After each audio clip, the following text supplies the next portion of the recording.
Santa! Santa! Ikaw ba yan? Ano nangyari sa'yo? Santa! Ang tagal mo na wala! Alala kami sa'yo! Dito ka! Dito ka! Kumusta ka, Santa? Santa! Ano nangyari? Nadisgrasya ako. Nadisgrasya? Paano? Asan si Mrs.? Ay, may inaasikaso lang, Santa, pero ano nangyari sa'yo? Paano ka nadisgrasya?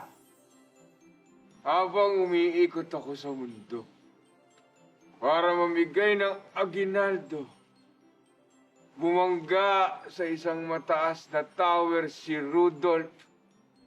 Nahilo. Si Rudolph pa talaga, siya yung nasa pinakaharapan na. Tapos ano nangyari? Nung nahilo si Rudolph, kanya-kanya ng takbo. Nagkagulong lahat ng reindeer.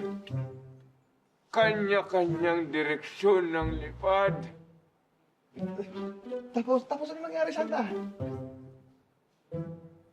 Nung nakawala sila sa sleigh, bumagsak ako sa snow. Akala ko, North Pole na yun. Tapos saan ka napunta? South Pole pala yun. Naligaw-ligaw ako doon. Hindi ako makaalis. Hanggang sa na-rescue ako. Grabe pala yung disgrasya mo, Santa, pero buti nakauwi ka na. Ang payat-payat mo na, kawawa ka naman. Kumusta dito? Okay naman, Santa. Siyempre, inalagaan ko yung bahay mo, pati yung pagawaan ng mga laruan. Ayos lahat yun. Huwag kang mag-alala. Buti na lang at nandito ka. Kung hindi, ay, lalong disgrasya. Ay, ano maaasahan ako, Santa?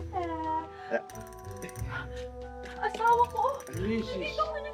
Anong nangyari sa'yo? Nag-alala ako.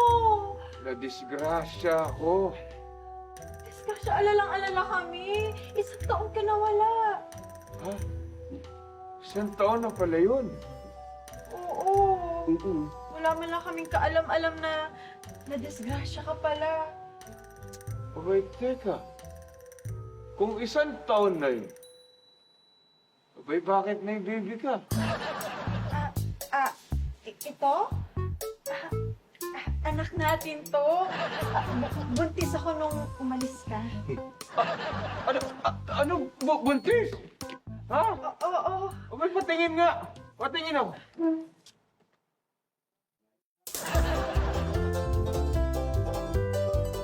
Hindi ko naman anak yan eh. Nagyaya ka?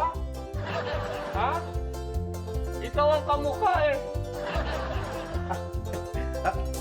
Pasensya na, Santa.